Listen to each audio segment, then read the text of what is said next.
Assalamualaikum warahmatullahi wabarakatuh.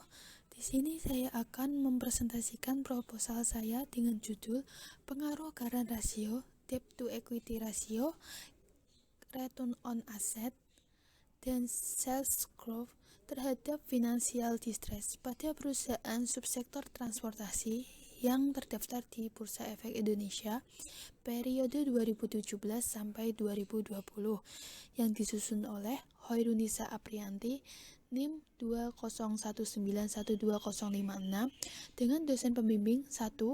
Ibu Nafi Inayati Zahro SE MSI 2. Ibu Alfiani Nur Hidayanti SE MSI AKT.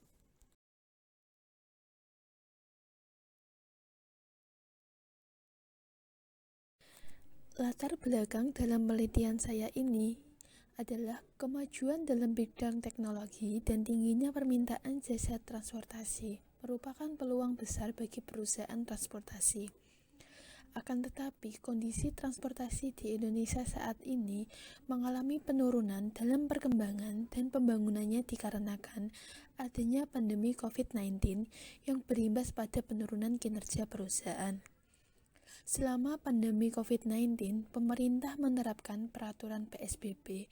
Salah satu aturannya yaitu social distancing, yang dimana semua pekerjaan, sekolah, serta semua kegiatan hanya boleh dilakukan di rumah saja.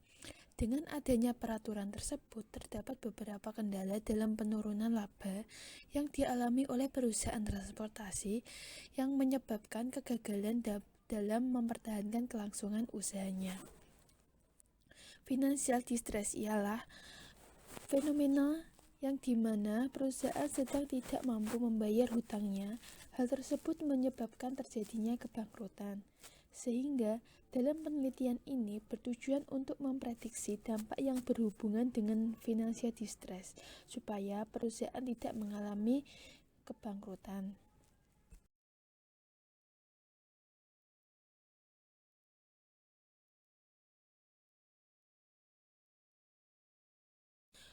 Rumusan masalah dalam penelitian ini yaitu 1. Apakah current ratio berpengaruh terhadap financial distress pada perusahaan transportasi yang terdaftar di Bursa Efek Indonesia periode 2017 sampai 2020? Yang kedua, apakah debt to equity ratio berpengaruh terhadap financial distress pada perusahaan transportasi yang terdaftar di Bursa Efek Indonesia periode 2017 sampai 2020? Yang ketiga, apakah current on asset berpengaruh terhadap financial distress pada perusahaan transportasi yang terdaftar di Bursa Efek Indonesia periode 2017 sampai 2020? Yang keempat, apakah sales growth berpengaruh terhadap financial distress pada perusahaan transportasi yang terdaftar di Bursa Efek Indonesia periode 2017 sampai 2020? Tujuan penelitian ini yaitu untuk mengetahui apakah current ratio, debt to equity ratio, return on asset, dan sales growth berpengaruh terhadap financial distress pada perusahaan transportasi yang terdaftar di Bursa Efek Indonesia periode 2017 sampai 2020.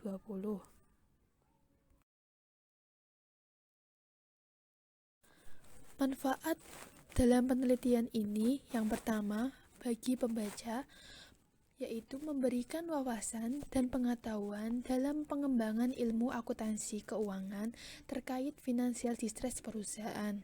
Yang kedua bagi penulis yaitu memberikan peluang untuk menerapkan teori pada objek yang konkret. Yang ketiga bagi investor yaitu memberikan wawasan tentang nilai perusahaan untuk investor dalam membuat keputusan investasi.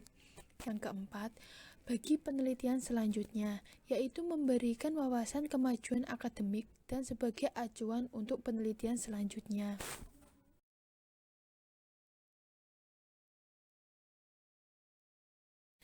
Teori sinyal menjelaskan mengapa perusahaan memiliki dorongan untuk memberikan informasi kepada pihak eksternal, karena teori ini menekankan pentingnya informasi yang dipublikasikan oleh perusahaan yang akan mempengaruhi keputusan investasi yang diambil oleh pihak eksternal perusahaan.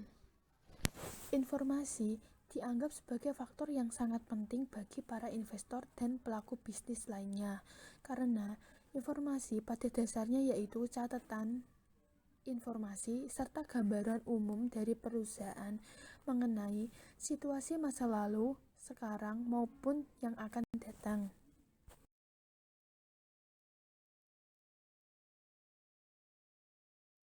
Dalam penelitian ini tentunya terdapat jurnal utama serta jurnal pendukung. Jurnal utama yang menjadi acuan dalam penelitian ini yaitu dari penelitian Glausa Lera Silano dan Linda Grace Laupati tahun 2021 dengan variabel independen 1, current ratio, 2, debt to equity ratio, 3, return on asset dengan perusahaan di sektor industri barang dan konsumsi. Jurnal pendukung lainnya yaitu dari peneliti Suryani tahun 2020 dengan variabel independen 1, profitabilitas, 2, leverage, 3, sales growth, yang 4, ukuran perusahaan dengan perusahaan properti dan real estate pada tahun 2015 sampai 2018, sehingga perbedaan dari jurnal utama dengan penelitian saya yaitu penambahan variabel X yaitu variabel sales growth. Kemudian periode pada tahun 2017 sampai 2020, objek penelitian yang saya lakukan ini menggunakan perusahaan subsektor transportasi.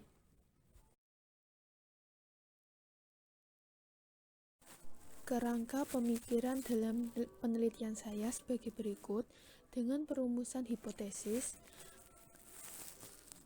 HO, current ratio, debt to equity ratio, return on asset, dan sales growth tidak berpengaruh signifikan terhadap financial distress. HA, current ratio, debt to equity ratio, return on asset, dan sales growth berpengaruh signifikan terhadap financial distress. Definisi operasional variabel. Variabel dependent, yaitu financial distress, merupakan kondisi yang menggambarkan mengenai kesulitan keuangan yang dialami sebuah perusahaan. Artinya, perusahaan tersebut sedang mengalami kondisi kurang baik atau tidak aman dari ancaman kebangkrutan, atau mengalami kegagalan dalam sebuah perusahaan. Variabel independen yang pertama, current ratio, digunakan untuk mengukur aktiva sebuah perusahaan yang dimiliki dalam hutang lancar.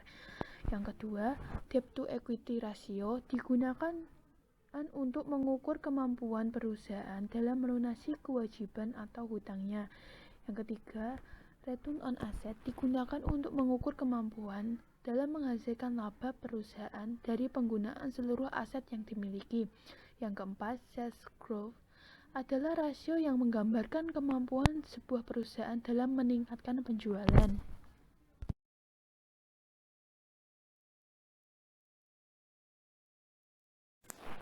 Metode penelitian. Jenis data dalam penelitian ini adalah jenis data kuantitatif serta sumber data sekunder yang berupa laporan keuangan tahunan perusahaan transportasi yang terdaftar di Bursa Efek Indonesia pada periode 2017 sampai 2020. Data laporan keuangan tahunan diperoleh melalui website www.idx.co.id.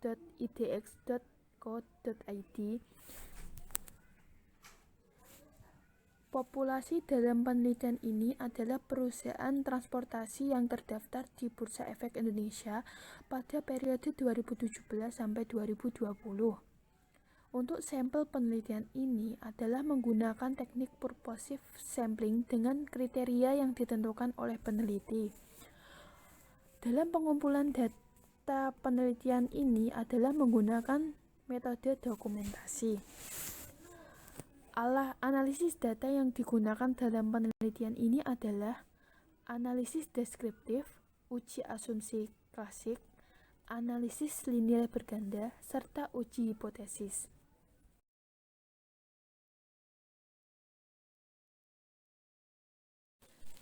Sekian dari presentasi proposal penelitian saya.